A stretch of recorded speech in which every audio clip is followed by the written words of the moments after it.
Crypto content is overwhelmingly like there's so much information about trading. There's so little information about dividends, collecting dividends, and on selling options. What are the top 3 Bitcoin stocks for 2026? Highest yield, best dividends, most income, or tell me about my Bitcoin yield curve options in general. The Bitcoin yield curve and the concept of anywhere on the curve being able to pick the volatility and growth and yield mix is pulling in more people to have Bitcoin exposure than have ever had Bitcoin exposure before. Today, expert Brian Harrington finally reveals his favorite Bitcoin stocks for 2026. This is my current Bitcoin income portfolio. As well as good strategies around all of this. STRC is a good buy anytime it's under $99. And why any Bitcoin holder should highly consider different Bitcoin yield curve strategies like this. Because finally, you don't have to submit yourself to all this volatility. You have options. You don't always want the volatility. Like, the volatility is freaking annoying. And Bitcoin people, the normal answer is just, it's worth it, bro. Like, it's worth it. We're changing the world. And I'm trying to, like, I've changed on that. Like, personally, I've changed on that to where, you know, man, I'm actually kind of tired. I'm actually kind of tired of the volatility. And I'm going to start saying that out loud. And I'm going to start finding solutions to deal with that.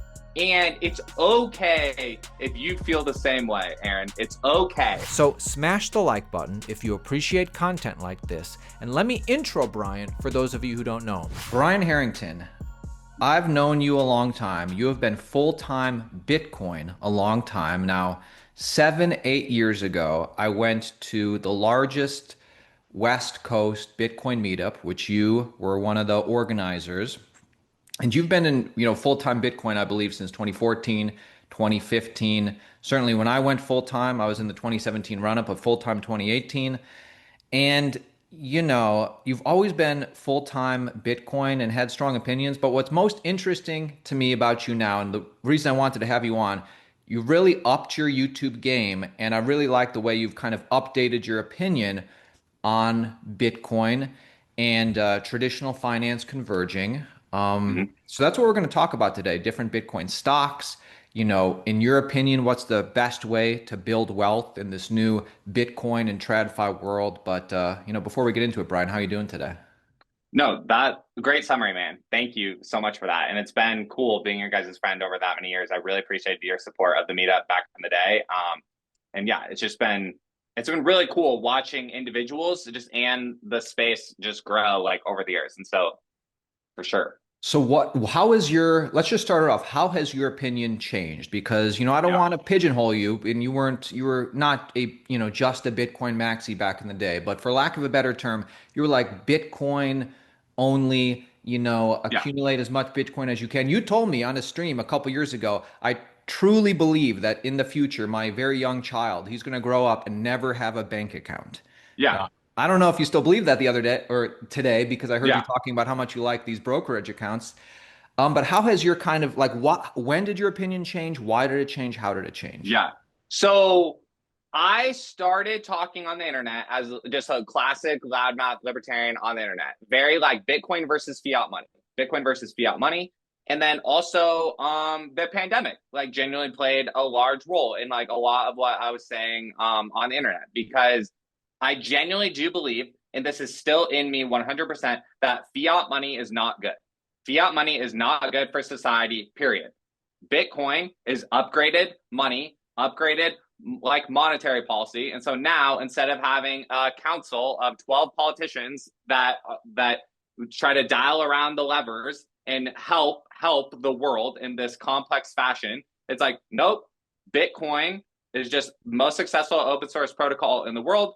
We're just going to set it there, tell everyone all the rules, and you're able to organize your life around it better than fiat money. And so that 100% is all still there. But a lot of the pitch back in the day was buy Bitcoin, join in on this as it takes over, Dude, that happened. We did it. Guys, we did it. High five, we did it. That's crazy. That's absolute crazy. So now Bitcoin is traded over $100,000, and we can talk about it pulling back and whatever. The highest powers and powerful people in the world are all talking about it. The BlackRock ETF makes Bitcoin ETF most successful ETF launch in the history of ETFs. Makes more money per day than the S&P 500 ETF. So like Wall Street is there. That all is what it is. So that all happened at the same time, dude. I grew up. So I'm 33 years old. I have a 4-year-old and a 2-year-old. Like I've been married now for 7 years. Back when I first met you, I had just bought my first townhome. I'm now 2 more houses from then, calling you from my second walk-in closet in my 4,000 square foot house. So like I grew up and my life changed drastically. And Bitcoin was the financial spark that sparked that. And I had this dual kicker of like, I'm buying it for fix the money, fix the world.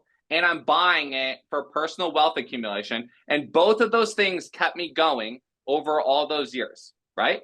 And now we're in a new landscape. What I've realized and what I've kind of tried to humble myself on a little bit is like, not everyone is pumped about like fix the money, fix the world, or pumped about Bitcoin replacing fiat money. And they're not pumped about it for 2 reasons. One, that's still a really complex thing to say. And like the political, moral, philosophical aspect of that is like, not everyone just loves diving in on that. And also, dude, the volatility sucks. Like Bitcoin's volatility sucks. And Bitcoin's volatility undercuts that argument and undercuts the argument and undercuts the argument. And so forever, I used to just continue to pound the table and just be like, but it's worth it, bro. But it's worth it, bro. But it's worth it, bro. And it is worth it, bro. But the strategies have evolved, and I can talk about that. Yeah, so let's jump into it. The strategies have evolved. So now, as I understand your thesis, how you build wealth, originally, like you said, it was, stack Bitcoin as hard as you can, and you're still an advocate for stacking Bitcoin. But now I know, real estate is an important thing for you, but also Bitcoin stocks like, Michael Saylor has some products. That is like how you're thinking about building Yeah. wealth, right? Yeah. It can break it down into 2 buckets, growth and income. So primarily for the all of that period that I just talked about, it was just stack Bitcoin for growth, stack Bitcoin for growth, stack Bitcoin for growth, work your job, right? Now I've transitioned into being like a growth investor and an income investor. And so I've built out an income portfolio for the first time. And but when you become an income investor and you start searching YouTube for income investing, Income investing is when you buy a stock and it, pays out big dividends and that, supplements your income, correct? exactly. There's actually, and I wanted to tell the audience this, there's actually 3 ways to make money off like stocks, right? There's trading. So you're trading. There's selling options, and then there's collecting dividends. Crypto content is overwhelmingly like there's so much information about trading. There's so little information about dividends, collecting dividends, and on selling options. And so yes, the income portfolio that I have is partially covered calls, so selling options, and then partially collecting dividends now. But it still has a Bitcoin focused like nexus of it also, because I want to share that too, of like when you go search for dividend stocks, they'll list out there and they're just like regular S&P 500 companies or whatever. But this is where the like philosophy part still comes in of like, I can't get excited about investing in like quote unquote regular companies. Like if the CEO and the staff and the whatever doesn't have a perspective on like monetary debasement and like Bitcoin versus fiat money, like I honestly kind of look down on them. I'm like, I don't believe you're like looking at the world in the reality that it is. Now, this doesn't mean that every company needs to be a Bitcoin treasury company. And I don't think that. I don't think every company should be a Bitcoin treasury company. But I do think every company should be focused on like understanding Bitcoin versus fiat money. And so it was like, I want to be an income investor, but I wanted to continue focused on Bitcoin. And you're right, strategy and Michael Saylor just made a lot of iterations on this over 2025. And so that's a lot of what I've been looking at too. So I want to build wealth with Bitcoin and Bitcoin stocks. There's a million stocks I could choose from, Brian. Which ones are the best? Yeah. So here's the four that I'm primarily going to talk about. One of them is Bitcoin already, so that one doesn't really count. Here's the three that I'm primarily going to talk about, and this has an overview of kind of the different buckets that they would be in. So starting with Bitcoin, simply, like everyone understands that Bitcoin doesn't have a yield. Bitcoin doesn't pay a dividend. Bitcoin doesn't pay income. It's very highly volatile and it's purely there for growth. Okay. So now on a spectrum, these are the four things that I'm going to talk about. Stretch pays a 10.75% yield and has low volatility. BTCI, 27% yield, has medium volatility. And then on the opposite side of Bitcoin, you have MSTR, so strategy itself, which is like levered Bitcoin. It's like Bitcoin on steroids. So it goes higher up and higher down when Bitcoin moves. And then I also have here, so Stretch is a dividend paying stock. And then BTCI is an ETF that is selling Bitcoin covered calls. And So I can go into yeah, yeah, you please want to hit the please go difference? into why, why you chose these as your wealth building strategy. And obviously with the Strike and BTCI, it's not a growth stock or it's not Right, Bitcoin, so it doesn't have that high volatility. So you're not necessarily going to get crazy upside, but right, really you're getting regular dividends, which are income. right. The reasons why I picked this is because again, so Bitcoin is my index fund. Like Bitcoin is my core thing to hold. But again, the primary way that people deal with the volatility of Bitcoin is you would hold Bitcoin and you would hold dollars, right? Now you don't have to just hold Bitcoin and dollars. Now you can hold, so Stretch, STRC from MicroStrategy, pays a 10.75% dividend, which is higher than a bank account, higher than a government money market.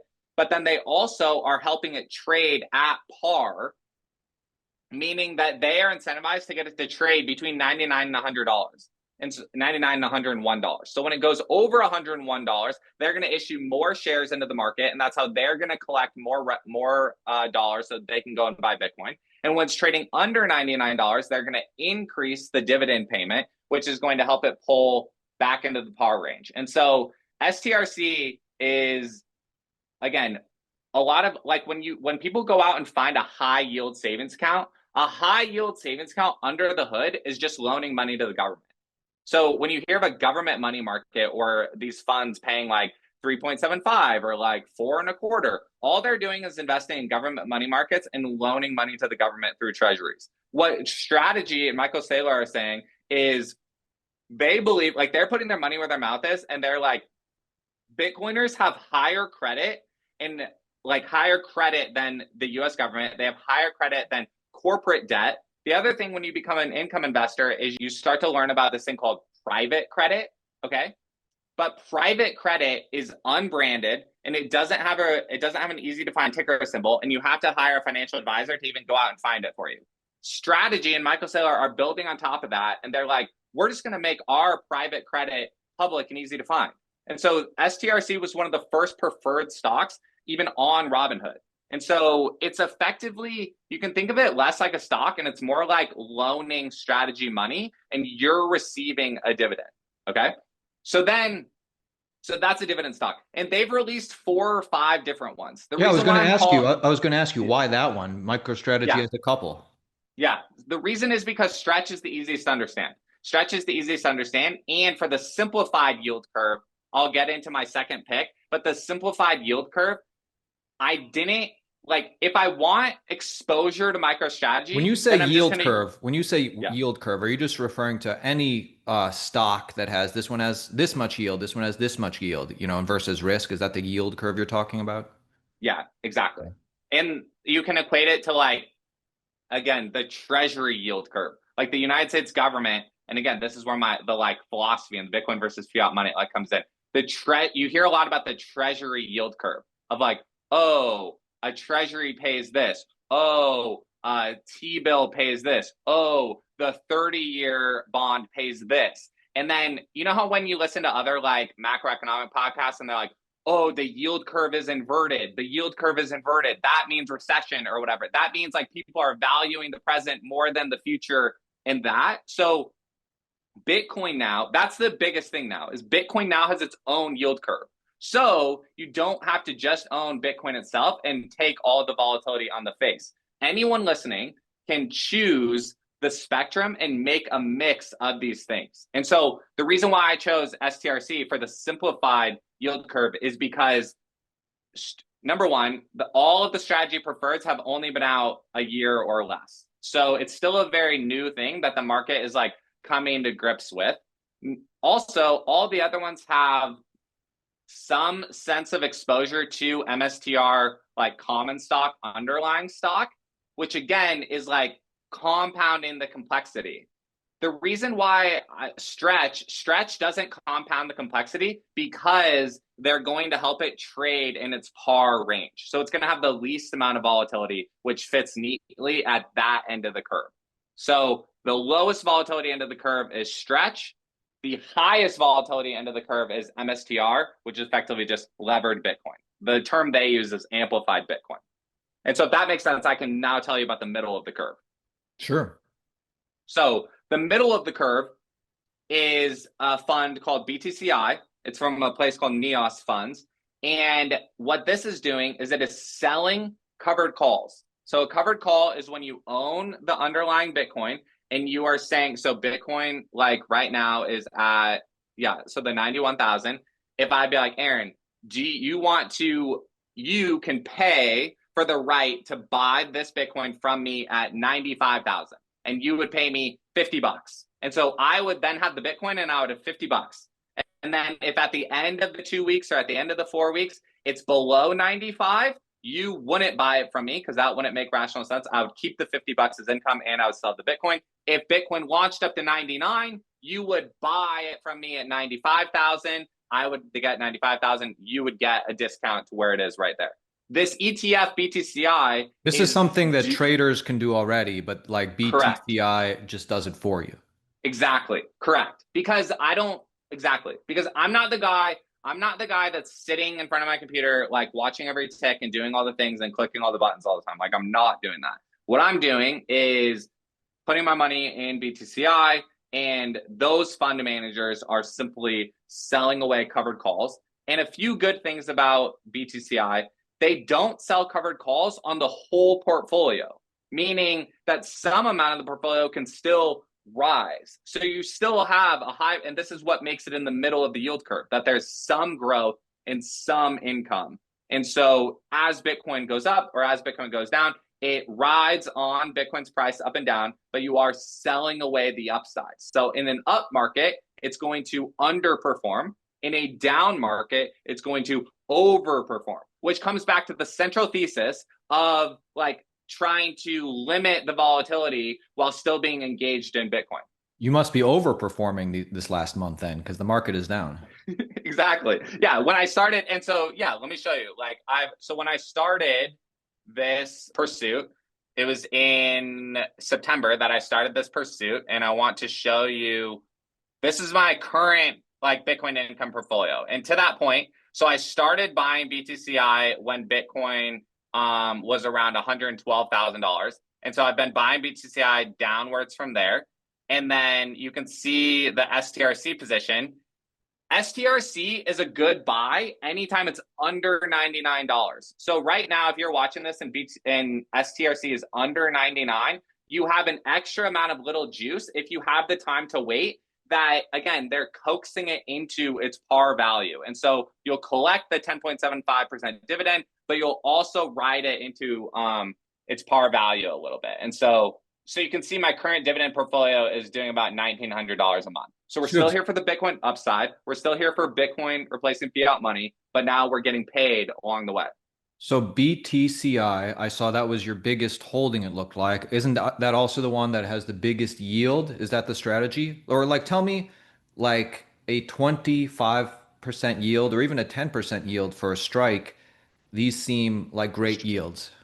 Yeah. Stretch. This one's stretch. There's another. Okay. No, it's okay. It's okay. There's so many out there that again, that's why I'm trying to like simplify it down of like just for the viewer, you don't have to go digest all of everything that strategy is doing.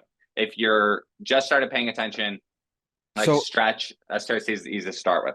if I have two buckets of Yeah. $100,000, let's just say, and I put them in each one of those stocks at the end of the year, and I could expect an extra $10,000 and an extra $27,000.